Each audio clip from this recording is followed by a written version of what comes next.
Hello friends, I have started a series for UGC NET exam in December 2025 for the political science subject. This series is very beneficial for those students who can't afford paid courses because in this series I will complete the whole syllabus of political science unit by unit wise and topic by topic wise. So please like, share and subscribe my channel so that you can get further videos on time. For completing this series it will take 3 to 4 months and then we will practice previous year questions also. I will use both the language that is Hindi and English for explaining the topic. This is unit number 3, Indian political thought, and within this unit number 3, this is chapter number 11 on Mahatma Gandhi. So today we are going to discuss about the philosophy of Mahatma Gandhi. So इनका timeline जो है वो 1869 to 1948. He was a freedom fighter, a civil right activist, philosopher. He was born on 2 अक्टूबर 1869. तो ये सारी चीज़ें तो आप सबको पता ही होगी. अल्बर्ट आइंस्टाइन जो थे इन्होंने महात्मा गांधी को प्रेस करने के लिए इन्होंने एक स्टेटमेंट बहुत ही अच्छा दिया था कि generations to come will scarce believe that such a one as this ever in flesh and blood walked upon this earth. इसका मतलब क्या हुआ, उन्होंने क्या बोला कि आने वाली जितनी भी कमिंग जनरेशन्स हैं वो इस चीज़ को बिलीव करना उनके लिए बहुत ही हार्ड हो जाएगा कि वो ये बिलीव ही नहीं कर पाएंगे कोई ऐसा भी व्यक्ति था जो इंसान रूप में इस धरती पे जन्म लिया जो कि इतना महान था. ठीक है. एंड अब इनको डिफरेंट जो अदर फिलोसोफर्स थे उन्होंने इनका टाइटल दिए, जैसे father of the nation. This is important, the question can come from this point, तो ये पॉइंट इंपॉर्टेंट है. So father of the nation, ये जो टाइटल मिला था महात्मा गांधी जी को, ये सुभाष चंद्र बोस ने दिया था. फिर महात्मा जो टाइटल है, ये महात्मा टाइटल किसने दिया था इनको? रविंद्रनाथ टैगोर ने. रविंद्रनाथ टैगोर को ने महात्मा गांधी टाइटल दिया था 1915 में. एंड केसरी अ हिंद, ये ब्रिटिश गवर्नमेंट ने 1915 में ये टाइटल महात्मा गांधी जी को दिया था. तो 3 टाइटल्स डिफरेंट लोगों ने दिया था. सुभाष चंद्र बोस ने father of the nation, Rabindranath Tagore Mahatma, and Kesari Hind British government 1915 में. ओके. एंड वेरियस जो लीडर्स थे like Martin Luther King, Barack Obama, Nelson Mandela, Desmond Tutu, तो ये जो अदर लीडर्स भी थे ये भी इनके जो कॉन्सेप्ट ऑफ नॉन वायलेंस थे इस कॉन्सेप्ट से बहुत ज़्यादा इंस्पायर्ड थे. He never accepted the existence of, actually Gandhism या इज्म जैसी जो फिलॉसफी है, गांधी ने खुद कभी इस फिलॉसफी पे बिलीव नहीं किया. ये कोई इसीलिए पॉलिटिकल फिलोसोफर नहीं थे, बट इनकी जो लाइफ थी, इनकी लाइफ इनफैक्ट, बट इन्होंने ये कहा था कि his life was his message. इन्होंने ये स्टेटमेंट था कि इनकी ज़िंदगी ही एक मैसेज की तरह है दूसरों लोगों के लिए. तो इसीलिए इनके लाइफ में इन्होंने जो जो चीज़ें की, जो मूवमेंट्स स्टार्ट किए, डिफरेंट जो इनके स्टेप्स थे, सो उन स्टेप्स वो हमारे लिए एक पॉलिटिकल फिलोसफी में कंट्रीब्यूट करते हैं और वो स्टेप्स के थ्रू, उनकी लाइफ के थ्रू हमें बहुत सारे पॉलिटिकल मैसेज मिलते हैं. ठीक है. सो जो उनका साउथ अफ्रीका में स्ट्रगल था, उनका Champaran, quit India movement, we will study everything in detail in the further lecture. Okay.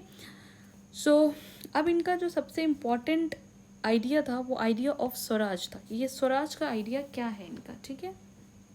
सो हिंद स्वराज, इनकी जो बुक थी, this book is very important, the name of this book.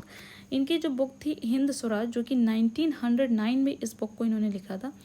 सो इसका मतलब क्या हुआ, इसमें इन्होंने क्या रिप्रेजेंट किया हिंद स्वराज में, कि ट्रू फ्रीडम या स्वराज एक्चुअल में क्या है, ट्रू फ्रीडम एक्चुअल में क्या है. तो स्वराज की मीनिंग को एक्सप्लेन किया. सो इन्होंने बोला जो स्वराज मतलब सिर्फ ये नहीं कि जो ब्रिटिश कॉलोनिज्म है उससे फ्रीडम पाना. स्वराज मतलब जो गांधी के वर्ड्स में, according to Gandhi ji, swaraj has 2 meaning. Swaraj का मतलब था उनके हिसाब से तो पहला तो आपको पॉलिटिकल, इकोनॉमिक और स्पिरिचुअल फ्रीडम होना, एंड दूसरा मीनिंग इनके लिए स्वराज का क्या था कि to establish rule our self, अपने ऊपर एक रूल इस्टेब्लिश करना, इसको भी स्वराज बोलते हैं. अपने ऊपर रूल इस्टेब्लिश करना means what, rule over our self means to limit our needs and to progress towards the path of satya and ahimsa. अपनी जो ज़रूरतें हैं उसको लिमिट करना, मतलब जितनी हमें चीज़ें ज़रूरत है बस उसको करना, अपनी नीड्स को फुलफ़िल करना, बट हद से ज़्यादा जो है ग्रिड को नहीं बढ़ाना है. और किस पाथ को चुनना है, किस वर्च्यूज़ को अपनाना है, सत्य और अहिंसा की वर्च्यूज़ को अपनाना है. सत्य मीन्स ट्रुथ, ट्रुथ बोलना है, सही सच बोलना है, और अहिंसा नॉन वायलेंस को फॉलो करना है. सो स्वराज का मतलब गांधी जी के अकॉर्डिंग ये 2 था. हमें पॉलिटिकल और इकोनॉमिक स्पिरिचुअल फ्रीडम भी मिले, freedom from the British colonialism also. Apart from this rule over our self, rule over our self means what, कि हम सत्य और अहिंसा के मार्ग में चलें, ठीक है। फिर इनका स्वराज का कॉन्सेप्ट सिर्फ यहीं तक लिमिट नहीं था, इनका जो स्वराज का कॉन्सेप्ट था इसमें Gram Swaraj, this concept was also very much important. Gram Swaraj मतलब क्या इनके लिए था, ग्राम स्वराज किसे वो बोलते थे, ये बोलते थे कि ये बहुत ही इनएलिएबल पार्ट है, ये हमसे सेपरेट नहीं किया जा सकता है, जो आइडिया ऑफ ग्राम स्वराज है। इन्होंने बोला जो सोल है, the soul of India lives in its villages and these villages are self dependent means इनका कहने का मतलब क्या था कि जो इंडिया की सोल है वो कहाँ पे है, वो गाँव में है, विलेजेस में है, ग्रास रूट्स में है, ठीक है। तो इसीलिए ये जो विलेजेस हैं इनका सेल्फ डिपेंडेंट होना बहुत ज़्यादा इम्पॉर्टेंट है। तो इसीलिए ग्राम स्वराज को अचीव करना is very important according to Mahatma Gandhi ji. Gram Swaraj means the freedom of villages, free जो डेवलपमेंट हो, जो डेवलपमेंट मॉडल हो वो कैसा हो, विलेज लेड डेवलपमेंट मॉडल हो, विलेज को डेवलप किया जाए और उनको सेल्फ रिलायंट बना जाए, ताकि विलेजेस जो हैं वो सिटीज़ पे ज़्यादा डिपेंडेंट ना रहें। और इसीलिए ये जो है कॉपरेटिव्स का भी बहुत ज़्यादा सपोर्ट करते थे। कॉपरेटिव्स क्या होती हैं, वो बिजनेसेस जो which are owned by all the people commonly, ठीक है, ऐसे बिजनेसेस जो कॉमनली बहुत सारे लोग ओन कर रहे हैं, ठीक है। सो कॉपरेटिव्स के आइडिया को भी ये बहुत ज़्यादा बिलीव करते थे और ग्राम स्वराज के आइडिया को ये बहुत ज़्यादा सपोर्ट करते थे। तो इन शॉर्ट अगर हम समझाएं तो स्वराज अकॉर्डिंग टू गांधी जी क्या था, स्वराज के दो मीनिंग्स थे, एक तो पॉलिटिकल, इकोनॉमिक और स्पिरिचुअल फ्रीडम पाना, freedom from the British colonialism, as well as rule over our self mean satya और अहिंसा के मार्ग में जो चलना, उस तरफ प्रोग्रेस करना, ये एक्चुअल स्वराज है। और स्वराज का एक और इम्पॉर्टेंट कॉन्सेप्ट था उनका, Gram Swaraj means village led development होना और विलेज को सेल्फ रिलायंट बनाना, ताकि वो सिटीज़ पे डिपेंडेंट ना रहें, ठीक है। सो आई होप आपको ये आइडिया ऑफ स्वराज इनका समझ में आया होगा गांधी जी का ना। अब नेक्स्ट जो इनका कॉन्सेप्ट था सत्याग्रह का, सत्याग्रह मतलब क्या, सत्य को ग्रहण करना, सत्याग्रहण मतलब, सत्याग्रह मीन्स सत्य क्या, ट्रुथ, ओके। तो फर्मनेस टू ट्रुथ, आप सत्य के मार्ग पे चले, सत्य को ग्रहण करें। और जो इंसान या जो व्यक्ति सत्य को ग्रहण करता है, जो सत्य के मार्ग पे चलता है, वो एक्चुअल में स्वराज को अचीव कर सकता है, ठीक। सो उनका कहने का क्या मतलब था कि स्वराज को अगर हमें अचीव करना है, हमें फ्रीडम चाहिए, फ्रीडम फ्रॉम ऑल, तो हमें सत्य के मार्ग पे चलना होगा। और जब इंसान सच के मार्ग में चलता है तो वो अपने एनिमीज से भी क्या कर लेता, विजय हासिल कर लेता उनके ऊपर भी, to win over its one's enemy, ठीक है। सो इन्होंने बोला कि जो सत्याग्रह है, सच के मार्ग में चलने से ही जो है हम एनिमी से जीत सकते हैं। ये टाइम टेकिंग प्रोसेस ज़रूर है, देखो सच के मार्ग में जो इंसान चलता है उसको जो है चीज़ों को सिद्ध करने में, उसको प्रूव करने में टाइम ज़रूर लगता है, लेकिन ये बहुत ही इफ़ेक्टिव वे है अपने ओपोनेंट को उसकी मिस्टेक रियलाइज़ कराने के लिए, ठीक है। अगर आप सच्चे हो तो झूठा इंसान एक ना एक दिन झूठ साबित हो ही जाएगा। सच को साबित करने में ज़्यादा टाइम लगता है, झूठ तो इंसान स्टार्टिंग में साबित कर लेता है, बट इसीलिए उन्होंने बोला कि ये टाइम टेकिंग प्रोसेस ज़रूर है, बट ये बहुत ही अच्छा तरीका है अपने ओपोनेंट को, अपने एनिमीज़ को उनकी मिस्टेक को रियलाइज़ कराने में। So it emerged as terrorist way to fight with the forces of evil, whether it is black rights movement in US और forest rights movement in India. तो इनका जो ये सत्य के मार्ग पे चलना, जो सत्याग्रह था, ये बहुत ही अच्छा जो है साबित हुआ, क्योंकि उसके थ्रू इन्होंने ब्लैक राइट्स मूवमेंट जो यूएस में चला है उसमें भी इनको काफ़ी विक्ट्री हासिल हुई। फॉरेस्ट राइट्स मूवमेंट जो इंडिया में चलाया, अब इन्होंने बोला ये सत्याग्रह के लिए क्या तरीका है, he followed struggle to struggle method of satyagraha. ये स्ट्रगल टू स्ट्रगल मेथड क्या होता है, इसको STS भी इन शॉर्ट बोल सकते हैं। STS मेथड क्या है, इस मेथड के अंदर एक्चुअली में ये एक ऐसा पॉलिटिकल अप्रोच है जहाँ पे कुछ टाइम ऐसा होगा जहाँ पे आप इंटेंस या एक्स्ट्रा लीगल मास मूवमेंट्स करेंगे, उस पीरियड को हम लोग क्या कहेंगे, स्ट्रगल, मतलब जहाँ पे एक्स्ट्रा इंटेंस मूवमेंट चल रहे हैं। ट्रूस पीरियड क्या होता है, ट्रूस पीरियड वो पीरियड होता है जहाँ पे थोड़ी सा कुछ टाइम के लिए टेम्परेरी जो है बस निगोशिएशन और विड्रॉल कर लेना, मूवमेंट को थोड़ा सा धीमा कर देना, फिर स्ट्रगल, फिर अगेन फिर कुछ टाइम बाद फिर क्या करना है, फिर अगेन पोटेंशियल को रिगेन करके बिल्कुल फुल पोटेंशियल से, फुल विगर के साथ, रिन्यूड विगर के साथ फिर से उस मूवमेंट को स्टार्ट करना। तो इसको हम बोलते हैं स्ट्रगल टू स्ट्रगल मेथड। इस मेथड के अंदर क्या होता है, he use to suspend movements on once, कुछ टाइम के लिए, थोड़ी देर के लिए मूवमेंट्स को सस्पेंड करना, जिसको हम ट्रूस पीरियड कहते हैं, और फिर उसके बाद क्या करना, कुछ टाइम के बाद फिर से स्ट्रगल करना। तो जो ये इन बिटवीन फेसेस है, उन फेसेस में जो है क्या करना, कंस्ट्रक्टिव वर्क करना, जैसे अनटचेबिलिटी को अबॉलिश करना। ठीक है, सो आई होप ये इनका STS मेथड समझ में आएगा कि मतलब कुछ ऐसा टाइम पीरियड जिसमें कि बिल्कुल विगरस इंटेंस मूवमेंट करें, जिसमें कि बहुत ही इंटेंस चेंज लेकर आएँ, और फिर कुछ टाइम के लिए फिर थोड़ा धीमे हो जाए, मूवमेंट्स को थोड़ा सा पॉज कर दें, सस्पेंड कर दें, एंड देन फिर अगेन रीगेन करें विगर को और स्ट्रेंथ को, और फिर से मूवमेंट को बहुत ही तेज़ी से आगे चलाएं। So this is called struggle to struggle method. I hope आपको ये चीज़ समझ में आई होगी। ठीक है, नाउ अब हम लोग इनका ये कॉन्सेप्ट पढ़ते हैं कि पैसिव रेजिस्टेंस और सत्याग्रह में डिफरेंस है। ठीक है, सत्याग्रह मैंने आपको समझाया कि सच के मार्ग में चलना, और सच के मार्ग पे अगर जो इंसान चलता है या जो भी, तो उससे क्या होता है, हम अपने दुश्मन को, अपने अपोनेंट को बहुत आसानी से हरा सकते हैं। ये थोड़ा टाइम टेकिंग प्रोसेस ज़रूर है, बट ये बहुत ही इफेक्टिव प्रोसेस है। और इसमें ये सत्याग्रह के मार्ग में जो लोग चलते हैं, इसमें इसका जो मेथड है वो स्ट्रगल टू स्ट्रगल मेथड के थ्रू चलना। ठीक है, लेकिन there is a difference between passive resistance and satyagraha. अब ये पैसिव रेजिस्टेंस और सत्याग्रह में क्या डिफरेंस है, इस चीज़ को हम लोग समझते हैं। पैसिव रेजिस्टेंस में क्या होता है कि violence is not used inappropriate. ठीक है, वॉयलेंस को जो है पहली बात तो वॉयलेंस नहीं यूज़ किया जाता है, क्योंकि क्या माना जाता है कि ये बहुत ही इनअप्रोप्रिएट है, वॉयलेंस सही नहीं है, तो वॉयलेंस को नहीं यूज़ किया जाता है। बट अगर सपोज सिचुएशंस ऐसी आ जाएं, ऐसी ज़रूरत पड़ जाए कि वॉयलेंस को यूज़ करना पड़े, तो उस टाइम पे वॉयलेंस को हम लोग रेजिस्ट कर सकते हैं in passive resistance case. But satyagraha में क्या है कि बिल्कुल complete rejection of violence. Satyagraha के मार्ग में जो चलता है उसको बिल्कुल भी वॉयलेंस करना ही नहीं है, अहिंसा करना ही नहीं है। ठीक है, सो ये एक डेंटोलॉजिकल है, ये फेथ इन अहिंसा। डेंटोलॉजिकल मतलब क्या, एक ऐसी मॉरल फिलॉसफी जो कि इस चीज़ पे एम्फेसिस करती है कि ड्यूटी एंड रूल्स बहुत ही इम्पॉर्टेंट है, कि कोई भी एक्शन आपका सही है, राइट है या रॉन्ग है, उस चीज़ को डिटरमाइन करने के लिए रूल्स आर वेरी इंपॉर्टेंट। ठीक है, सो आई होप आपको ये चीज़ समझ में आ रही है। फिर पैसिव रेजिस्टेंस में क्या होता है कि जो अदर पीपल है उसके अगेंस्ट में एक एनिमिटी की फीलिंग आ जाती है, उनके अगेंस्ट में एक एनिमी वाली फीलिंग आ जाती है। लेकिन जो भी व्यक्ति सत्याग्रह को फॉलो करता है उसके अंदर क्या होता है, no evil feeling against evil doer but only against evil. तो जिसने पाप किया है उस पापी के लिए हमें गलत नहीं सोचना है, उसके लिए इविल वाली फीलिंग नहीं डेवलप करना, बल्कि पाप के अगेंस्ट जो है इविल वाली फीलिंग को डेवलप करना। एक सेइंग भी है, hate the sinner not hate the sin not the sinner. ठीक, hate the sin not the sinner means what, कि हमें पाप को से जो है नफरत करना है, ना कि पापी से, बल्कि पापी को सुधारना है कि वो सही मार्ग पे चले।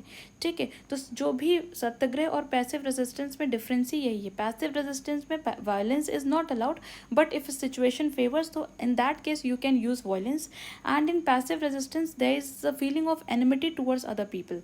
बट सत्याग्रह में क्या होता है कि आपको कंप्लीट रिजेक्ट करना है वायलेंस को, वायलेंस का यूज़ ही नहीं करना है, और क्योंकि ऐसा माना जाता है कि आपके एक्शंस जो हैं वो इम्पॉर्टेंट है रेदर देन कि कॉन्सिक्वेंस क्या निकला है। ठीक है, means are also important as compare to ends. ठीक है, इस चीज़ को भी हम आगे और डिस्कस करेंगे। और इन्होंने सत्याग्रह मतलब क्या कि जो इविल जिसने किया है, जिसने पाप किया, उस पापी उस इंसान से नफरत नहीं करना है, बल्कि पाप से नफरत करना है, और उस पापी को भी, इसका सत्याग्रह के मार्ग में चलने वाले व्यक्ति को का पर्पस क्या होता है कि इविल डोवर को एक बेटर पर्सन बनाना, ना कि उससे ही नफरत करने लग जाना। ठीक है, सो आई होप आपको ये पैसिव रेजिस्टेंस और सत्याग्रह के बीच में डिफरेंस समझ में आ रहा होगा। नाउ नेक्स्ट कॉन्सेप्ट ऑफ जो बहुत ही इंपॉर्टेंट कॉन्सेप्ट है महात्मा गांधी जी का, वो है नॉन वायलेंस एंड ट्रुथ। अभी हम लोग देख रहे हैं ना, अहिंसा, सत्याग्रह के मार्ग में चलने वाला इंसान अहिंसा को फॉलो करता है, नॉन वायलेंस फॉलो करता है, सच्चाई ट्रुथ को फॉलो करता है। ठीक है, सो ये जो इनका नॉन वायलेंस एंड ट्रुथ का कॉन्सेप्ट बहुत ही इंपॉर्टेंट है। देखिए, जो भी इंपॉर्टेंट कॉन्सेप्ट है गांधी जी के, वो मैंने कवर किए और इन शॉर्ट आपको समझाने की कोशिश किया है। ठीक है, सो ताकि आपको यूजीसी के जो पेपर है उसके लिए ये टॉपिक कवर भी हो जाए एंड बहुत ज़्यादा टाइम टेकिंग भी ना हो। प्रीवियस ईयर क्वेश्चंस को प्रैक्टिस करना इज़ वेरी इंपॉर्टेंट, मैं बार बार आपको बोलूँगी। मैं जैसे ही ये कोर्स कंप्लीट होता है या फिर यूनिट कंप्लीट होती है तो मैं कोशिश करूँगी कि यूनिट बाय यूनिट वाइज मैं previous year question 5 to 10 years के लाऊँ। मैं ज़रूर इसको करूँगी because previous year question is the key to crack this exam. Okay, so non violence and truth का कॉन्सेप्ट क्या है? महात्मा गांधी जो है उनके अकॉर्डिंग, जो गांधीयन फिलॉसफी के अकॉर्डिंग, ये एक बैकबोन है उनका। ठीक है, गांधीयन फिलॉसफी का ये जो दो सिद्धांत है, नॉन वायलेंस और ट्रुथ, अहिंसा और सच्चाई के मार्ग में चलना, यही मेन बैकबोन है। यही दो मेन जो सिद्धांत हैं, ये प्रिंसिपल्स हैं, ये बहुत ही इंपॉर्टेंट है गांधीयन फिलॉसफी में। In fact United nation general assembly, UNGA, यहाँ पे मैंने शॉर्ट में लिख रखा है, तो यूनाइटेड नेशन जो जनरल असेंबली है उन्होंने भी जो है गांधी जी के ये जो दो प्रिंसिपल हैं, कौन कौन से दो प्रिंसिपल, ये नॉन वायलेंस एंड ट्रुथ, इन दो प्रिंसिपल को इम्पोर्टेंस दिया। ठीक है, और इन्होंने इसीलिए 2 अक्टूबर को 2007 के बाद से 2 अक्टूबर को international day of non violence भी सेलिब्रेट किया जाता है। ठीक है, ट्रुथ जो है गांधी जी के लिए इतना इम्पोर्टेंट था जितना कि इम्पोर्टेंट प्लेटो के लिए आइडियलिज्म था और कार्ल मार्क्स के लिए मटेरियलिज्म था। सो यहाँ पे ये कंपेयर किया गया जा रहा है कि जो अदर फिलोसोफर्स थे जैसे प्लेटो, कार्ल मार्क्स, तो उनकी जो फिलोसफी का जो सेंटर थीम था वो क्या था? प्लेटो की फिलोसफी का सेंटर थीम आइडियलिज्म था, कार्ल मार्क्स की फिलोसफी का सेंट्रल थीम मटेरियलिज्म था। तो उसी तरह महात्मा गांधी की जो फिलोसफी थी, एक्चुअल में उन्होंने कोई फिलोसफी नहीं दिया, मैंने आपको स्टार्टिंग में बताया, बट उनके जो सिद्धांत थे, उनके जो तरीके थे, उनका जो जीवन था वो खुद में एक सबक था और सीख था, और जो आने वाली जनरेशन्स तक अभी तक वो चीज़ फॉलो की जा रही है। सो गांधी जी के लिए वही चीज़, वही सेंट्रल जो थीम था वो ट्रुथ थी, सच्चाई के मार्ग पे चलना उनके लिए सबसे इम्पॉर्टेंट प्रिंसिपल था। नॉन वायलेंस, उन्होंने बोला कि आप सच्चाई को जानने के लिए जो एक ओनली जो तरीका है, एक ओनली वे जो है वो क्या है? जो व्यक्ति नॉन वायलेंस के मार्ग पे चलता है वही सच्चाई को सही तरीके से जान सकता है। इनका जो एक स्टेटमेंट था, अहिंसा परमो धर्म, हमारा परम धर्म, सब हमारा जो सुप्रीम धर्म है वो क्या है? अहिंसा करना, मीन्स नॉन वायलेंस हमारा सब सुप्रीम वर्च्यू है, इसको फॉलो करना, इसको अपने अंदर धारण करना, it's very important. Non violence in action and thoughts both. अब नॉन वायलेंस मतलब गांधी जी के अकॉर्डिंग नॉन वायलेंस मीन्स ये नहीं, please ignore the background noise of dogs. Okay, so Gandhi ji के अकॉर्डिंग जो नॉन वायलेंस मतलब सिर्फ ये नहीं कि आपके एक्शन में नॉन वायलेंस है, आप किसी के साथ मारपीट ना करें, किसी को दंगा फसाद ना करें। नॉन वायलेंस सिर्फ उनका मतलब ये नहीं था, सिर्फ ये एंगल नहीं था, there is another angle of non violence for him. Non violence आपके एक्शन में भी हो और नॉन वायलेंस आपके थॉट्स में हो, आपकी सोच भी इतनी प्योर हो कि आप किसी के साथ गलत करने के बारे में ना सोचें।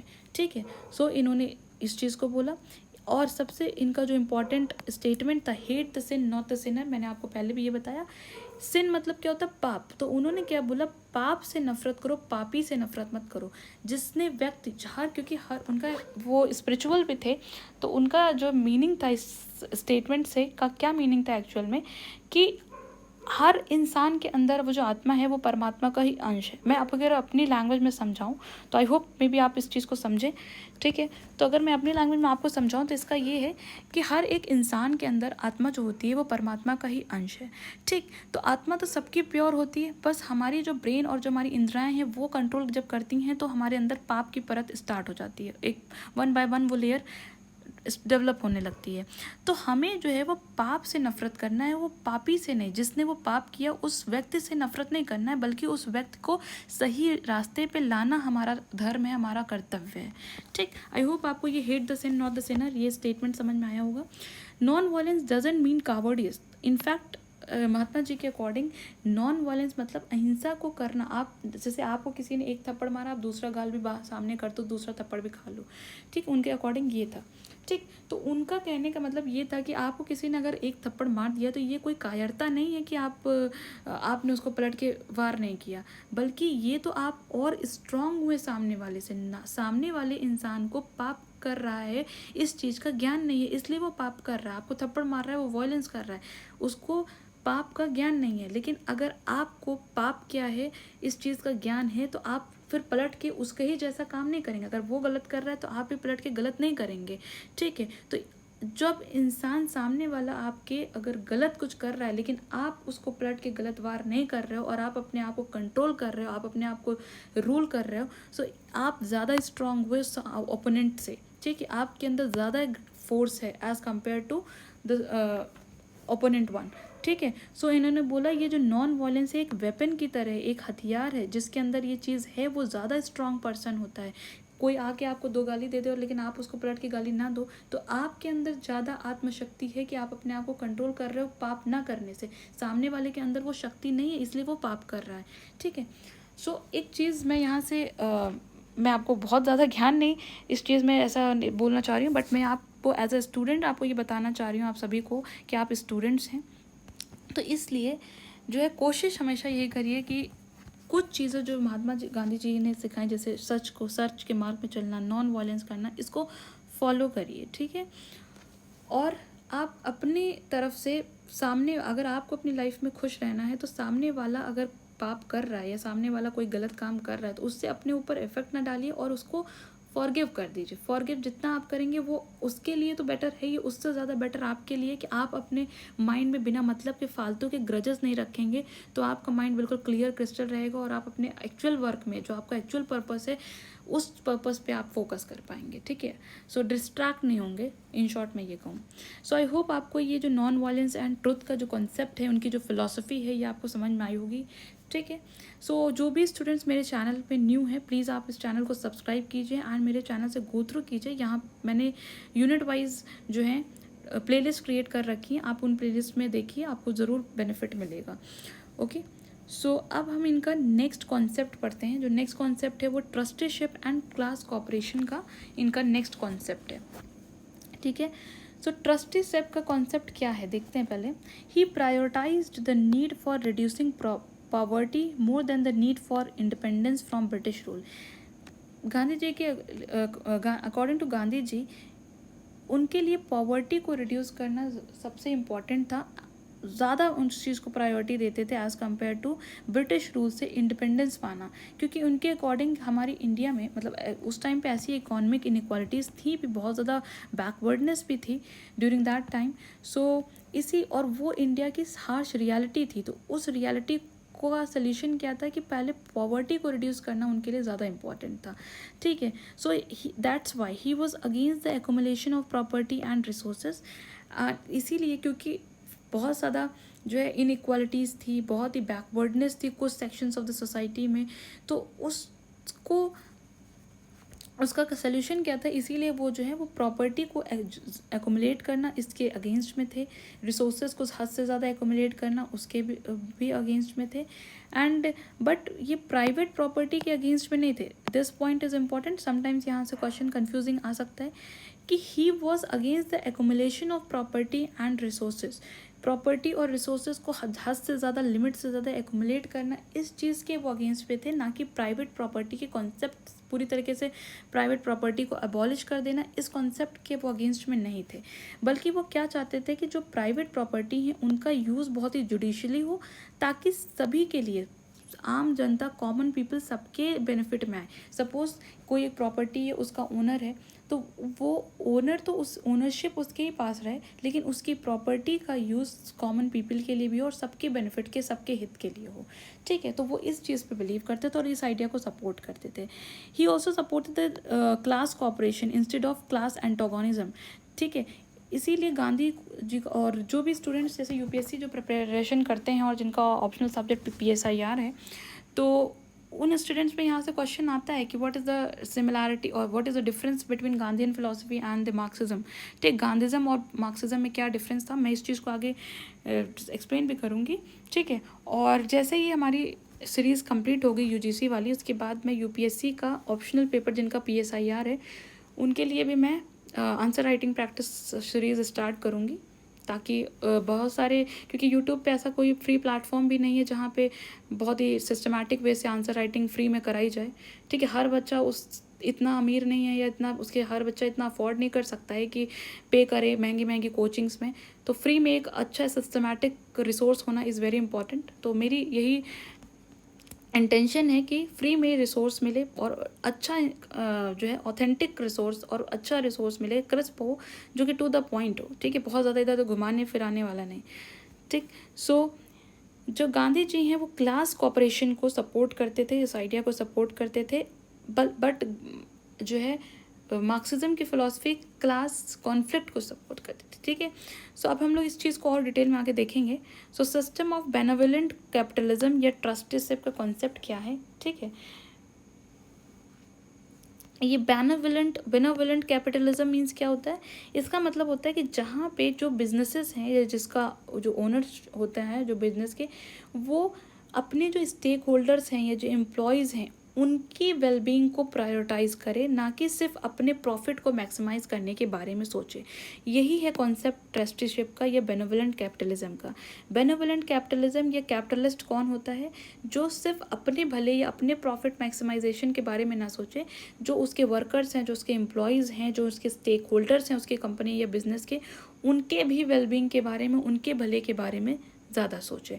इसको हम बोलते हैं बेनेवोलेंट कैपिटलिज्म। सो इसीलिए ये प्राइवेट प्रॉपर्टी के अगेंस्ट में नहीं थे। इनका ये नहीं था कि आप प्राइवेट प्रॉपर्टी ना हो, लेकिन हद से ज़्यादा बिकॉज ऑफ ग्रीड की वजह से, प्रॉफिट को मैक्सिमाइज करने की वजह से ज़्यादा प्रॉपर्टी को एक्यूमुलेट करना, मनी को, रिसोर्सेज को एक्यूमुलेट करना, इस कॉन्सेप्ट के वो अगेंस्ट में थे, ठीक है। उनका कहने का मतलब था कि आप अगर ओनर हैं तो आप बेनेवोलेंट ओनर बनिए। बेनेवोलेंट कैपिटलिज्म और ट्रस्टीशिप के कॉन्सेप्ट को, ट्रस्टीशिप मीन्स व्हाट, कि आपकी प्रॉपर्टी है बट आपकी प्रॉपर्टी कॉमन पीपल के बेनिफिट में यूज़ की जा रही हो, तो आप एज अ ट्रस्टीज वर्क करें, ठीक है। सो ऑल पोजीशंस ऑफ, देखिए यहाँ पे मैंने इसको एक्सप्लेन भी कर रखा है कि all positions of capitalist is the common wealth of society and these capitalist act as trustees of that properties, ठीक है। तो इसका मतलब क्या हुआ कि जितनी भी पोजीशन है, जो भी रिसोर्सेज हैं कैपिटलिस्ट के, वो सोसाइटी का कॉमन वेल्थ की तरह एक्ट करें, मतलब सभी के हित में वो हो और सभी उसको यूज़ कर सकें। कैपिटलिस्ट जो हैं, जो ओनर्स हैं, वो बस उस प्रॉपर्टी के एज अ ट्रस्टी एक्ट करें, ठीक है। So capitalist should keep the amount necessary to run industries. Capitalist जो है इतना रिसोर्स या अमाउंट या इतना मनी अपने पास रखे ताकि उस बिजनेस को, उस इंडस्ट्रीज़ को सही तरीके से रन कर सकें, चला सकें, लेकिन बाकी जितना अमाउंट है वो वर्कर्स की और सोसाइटी के वेलबींग के लिए दे देना चाहिए। उनको सिर्फ अपना प्रॉफिट मैक्सिमाइजेशन के बारे में नहीं सोचना चाहिए। सो आई होप ये जो कॉन्सेप्ट ऑफ ट्रस्टीशिप है ये आपको समझ में आया होगा।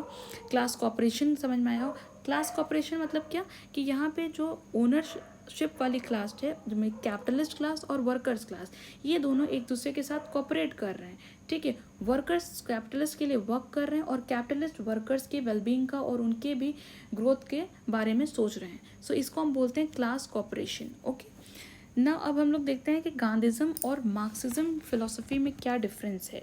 इन्हीं जो इश्यूज़ हैं, इन इश्यूज़ में दोनों के पॉइंट ऑफ व्यू में क्या डिफरेंस है, इस चीज़ को हम लोग समझने की कोशिश करते हैं, ठीक है। आई होप ये लेक्चर थोड़ा सा लेंदी हो रहा है, तो अगर ज़्यादा लेंदी होगा तो मैं सेकंड पार्ट इसका बना के अपलोड करूँगी, ठीक है। सो गांधीज़म और मार्क्सिज्म में क्या डिफरेंस है। सबसे पहली बात तो गांधीज़म के जो मेथड था वो नॉन वायलेंस और पीसफुल रिफॉर्म्स लाने का, मतलब अहिंसा करना, वायलेंट मेथड को नहीं यूज़ करना। बट मार्क्सिज्म जो फिलोसफी, हमने जब वेस्टर्न पॉलिटिकल थॉट पढ़ा था तो उसमें कार्ल मार्क्स और मार्क्सिज्म फिलोसफी दोनों चीज़ पढ़ी थी। Karl Marx as a thinker भी हम लोगों ने पढ़ा था और मार्क्सिज्म फिलोसफी भी हमने सेपरेटली पढ़ी थी। सो जो भी स्टूडेंट्स हैं वो प्लीज़ यूनिट 1 और यूनिट 2 की प्लेलिस्ट देखें और वहाँ पे इस टॉपिक को ज़रूर देखें, ठीक है। सो फिर आपको बेटर क्लैरिटी होगी, ठीक। सो मार्क्सिज्म की फ़िलासफ़ी के अकॉर्डिंग रेवोल्यूशन करना इज़ इम्पॉर्टेंट, और वो रेवोल्यूशन वायलेंटली करना मीन्स वायलेंट स्ट्रगल है वो, ठीक है। सो मार्क्सिज्म की फ़िलासफ़ी वायलेंस को सपोर्ट करती है, बट गांधीज़म की फ़िलासफ़ी अहिंसा, नॉन वायलेंस और पीसफुल रिफॉर्म को सपोर्ट करती है। तो दोनों के मेथड्स जो हैं वो डिफरेंट थे। फिर उन गांधीज़म फिलोसफी का जो मेन फोकस था क्या, वो truth, morality, self reliance, upliftment of villages को अपलिफ्ट करना, ग्रास रूट लेवल पे डेवलपमेंट करना, सेल्फ रिलायंट बनना, सच के मार्ग में चलना, मोरालिटी को फॉलो करना, पॉलिटिक्स में भी मोरालिटी को फॉलो करना, ये गांधीज़म फिलोसफी की मेन फोकस थे। लेकिन जो मार्क्सिज्म फिलोसफी वो किस चीज़ को फोकस करती थी, क्लास स्ट्रगल, एक्सप्लॉयटेशन को पूरी तरीके से एबॉलिश कर देना, जो कैपिटलिस्ट क्लास है उसको हटा के सोशलिज्म के जो इन बिटवीन जो प्रोसेस है वो सोशलिज्म का हेल्प लेके कम्युनिज्म को अचीव करना, ठीक है। सो ये मार्क्सिज्म की फ़िलासफ़ी थी। अब इकोनॉमिक व्यू का अगर हम लोग देखें तो गांधीज़म फिलोसफी में ट्रस्टीशिप का कॉन्सेप्ट था, लेकिन मार्क्स जो थे वो प्राइवेट प्रॉपर्टी को ही पूरी तरीके से अबॉलिश करना चाहते थे। जो गांधीयन फिलॉसफी थी उसमें प्राइवेट प्रॉपर्टी के अगेंस्ट नहीं थी, वो ट्रस्टीशिप कॉन्सेप्ट को फॉलो करते थे। बट मार्क्सिज्म फिलॉसफी में क्या था कि प्राइवेट प्रॉपर्टी को एबॉलिश करना, कलेक्टिव ओनरशिप होना, ये कह सकते हैं हम कि कॉमनिज्म की फिलॉसफी। ओके, अब हम सोसाइटी के गोल अगर देखें तो ये सर्वोदय, मतलब सभी का वेलफेयर हो, हारमोनी के साथ सब लोग रहें, ये सर्वोदय का कॉन्सेप्ट था। This concept is important. ठीक है, Sarvodaya means welfare of all, सभी का भला होना, सर्व उदय, सबका उदय होना, सब लोग डेवलप करें। ठीक है, सर्व मतलब सब, all, Uday means development, Sarvodaya welfare of all, सभी का भला हो। ठीक है, तो सब लोग मिलजुल के हारमोनी में रहें। लेकिन जो सोसाइटी का गोल, मतलब जो मार्क्सिज्म फिलॉसफी के अकॉर्डिंग वो लोग सोसाइटी में क्या चाहते थे, क्लासलेस सोसाइटी बनाना चाहते थे, स्टेटलेस सोसाइटी बनाना चाहते थे। मींस ऐसी सोसाइटी जहाँ पे कोई क्लासेस ना हो, ऐसे ऊपर ऊंच नीच वाली चीज़ ना हो, स्टेटलेस सोसाइटी, स्टेट भी ना हो, गवर्नमेंट की भी ज़रूरत नहीं है। ठीक है, अब इनका जो चेंज प्रोसेस था कि ये जो चेंज लाना है सोसाइटी में वो कैसा होना चाहिए, तो गांधीज़म के अकॉर्डिंग ग्रेजुअल चेंज होगा, धीरे धीरे चेंज होगा। रिफॉर्म्स जो होंगे वो मॉरल और स्पिरिचुअल रिफॉर्म्स होंगे। बट मार्क्सिज्म के अकॉर्डिंग एक सडन रेवोल्यूशनरी चेंज लाना ज़रूरी है। तो इसीलिए जो दो क्लासेस थी ना, मार्क्सिज्म के अकॉर्डिंग उन्होंने सोसाइटी को दो क्लासेस में डिवाइड किया था, एक तो प्रोलेटेरिएट एंड कैपिटलिस्ट क्लास। ठीक है, प्रोलेटेरिएट एंड वर्कर्स। सो दो क्लासेस में उन्होंने डिवाइड किया था। तो इन्होंने बोला कि उस जो सोसाइटी में चेंज लाना है उसके लिए एक सडन रेवोल्यूशनरी चेंज लाना ज़रूरी है। बट गांधीज़म फिलॉसफी के अकॉर्डिंग वो जो चेंज प्रोसेस वो कैसा हो, ग्रेजुअल हो। अब ये बहुत ही इंपॉर्टेंट स्टेटमेंट है। According to Gandhian philosophy means are as important as ends. Gandhian philosophy के अकॉर्डिंग मीन्स उतने ही ज़रूरी हैं जितने कि एंड्स। मतलब आप को जो गोल अचीव करना है, उस गोल अचीव करने के लिए आपने क्या एक्शंस, क्या प्रोसेस को अपनाया है, वो प्रोसेस, क्या वो मेथड्स भी फेयर हैं कि नहीं फेयर है। अगर वो मेथड्स गलत हैं तो आपका जो रिजल्ट है, जो गोल है, वो भले ही ओवरऑल वो अच्छा हो तो क्या हुआ, पर वो चीज़ गांधीयन फिलॉसफी उस चीज़ के अगेंस्ट थी। ठीक है, इनफैक्ट गांधीयन फिलॉसफी के अकॉर्डिंग ये था कि इनका बहुत ही इस चीज़ को मैं आपको, ये जो स्टेटमेंट है इसको मैं आगे और फर्दर अच्छे से एक्सप्लेन करूँगी। बस अभी यहाँ पे ये समझते हैं कि गांधीयन फिलॉसफी के according means are as important to ends. Mean Gandhi के अकॉर्डिंग जो है, गांधी जी के अकॉर्डिंग मीन्स भी इम्पॉर्टेंट है और एंड्स भी इम्पॉर्टेंट है। मतलब goal is also important and how the methods to achieve those goal, that is also very important. But Marxism के अकॉर्डिंग उन्होंने क्या बोला, एंड जस्टिफाई द मीन्स आपका अगर गोल सही है, गोल अगर गुड है, जो एंड रिजल्ट है वो सही है, तो फिर तरीका कुछ भी हो, आपका तरीका अगर अनफेयर भी है तो भी चलेगा। ठीक, अब हम लोग देखते हैं कि गांधीयन फिलॉसफी का जो के अकॉर्डिंग रिलीजन के लिए वो क्या बात करते थे। तो गांधीज़म फिलॉसफी के अंडर सभी रिलीजन्स इक्वल थे, कंस्ट्रक्ट, और सभी रिलीजन्स का बहुत ही कंस्ट्रक्टिव रोल था पॉलिटिक्स में प्ले करने का। तो एक तरह से जो एटीट्यूड था वो कैसा था, पॉजिटिव एटीट्यूड था towards religion. But Marxism philosophy के अकॉर्डिंग दे बहुत ही निगेटिव एटीट्यूड था, क्योंकि वो क्या कंसिडर करते थे, religion is the opium of the masses. मतलब रिलीजन जो है, ये स्टेटमेंट मैंने आपको जब मार्क्सिज्म फिलॉसफी पढ़ा रहे थे तो वहाँ पे मैंने इस चीज़ को एक्सप्लेन भी किया था डिटेल में। What is the meaning of religion of the opium of the masses, मतलब मार्क्सिज्म फिलॉसफी के अकॉर्डिंग जो रिलीजन है एक तरीके से ये टेम्परेरी रिलीफ देता है लोगों को, लेकिन ये परमानेंट सोल्यूशन नहीं है। ये एक ओपियम की तरह, ओपियम मतलब नशे की तरह, कि हाँ ये आपको जो मेन गोल है, जो मेन आपका पर्पस है, उससे डिस्ट्रैक्ट करके बस टेम्परेरी रिलीफ देता है। ठीक है, फिर अब देखिए क्लासलेस सोसाइटी को लेके क्या था। तो गांधीयन फिलॉसफी के अकॉर्डिंग जो क्लासलेस सोसाइटी क्यों होनी चाहिए, मतलब कोई क्लासेस क्यों नहीं होनी चाहिए, अपर और लोअर क्लासेस, क्योंकि डिग्निटी ऑफ लेबर होना is very important, bread labour होना इज़ इम्पॉर्टेंट। और मार्क्सिज्म फिलॉसफी के अकॉर्डिंग कैपिटलिज्म को पूरी तरीके से अबॉलिश कर देना एंड कॉमन ओनरशिप, इस तरह की सोसाइटी हो। फिर गांधीयन फिलॉसफी के according stateless society means what, Ram राज्य को अचीव करना। राम राज्य मतलब जहाँ पे, और राम राज्य को हम कैसे अचीव कर सकते थे, तो वो राम राज्य जो हम रामायण में हम लोगों ने पढ़ा, उस राज को वापस लाना चाहते थे। और उस राज को वापस लाने का मतलब राम राज को पाने का उनका क्या तरीका था कि वो कहते थे कि ग्राम स्वराज होना is very important, decentralised Gram Swaraj. ठीक है, लेकिन मार्क्सिज्म फिलॉसफी के अकॉर्डिंग वो तो कोई राज ही नहीं चाहते थे, वो तो कम्युनिज्म को अचीव करना चाहते थे, स्टेटलेस सोसाइटी चाहते थे। सोसाइटी कैसी हो? स्टेटलेस हो। और वो स्टेटलेस सोसाइटी हम कैसे अचीव कर सकते हैं? Through proletariat revolution. जो वर्कर क्लास है वो रिवॉल्ट करे, वो भी वॉयलेंट रेवोल्यूशन करे, तब जो है कम्युनिज्म को अचीव किया जा सकता है या सोसाइटी में चेंजेस, बिग चेंजेस लाए जा सकते हैं। ये मार्क्सिज्म फिलॉसफी के अकॉर्डिंग था। सो आई होप आपको ये जो जितने भी पॉइंट्स हैं कि गांधीज्म और मार्क्सिज्म फिलॉसफी में क्या डिफरेंस है ये समझ में आया होगा। ठीक है। सो अब इसके आगे का जो भी टॉपिक है ये हम लोग नेक्स्ट वीडियो में कंटिन्यू करेंगे। सो आई होप आपको ये लेक्चर अच्छा लगा होगा। Please like share and subscribe my channel and please comment करिए कि आपको ये लेक्चर कैसा लगा। Thank you so much for watching.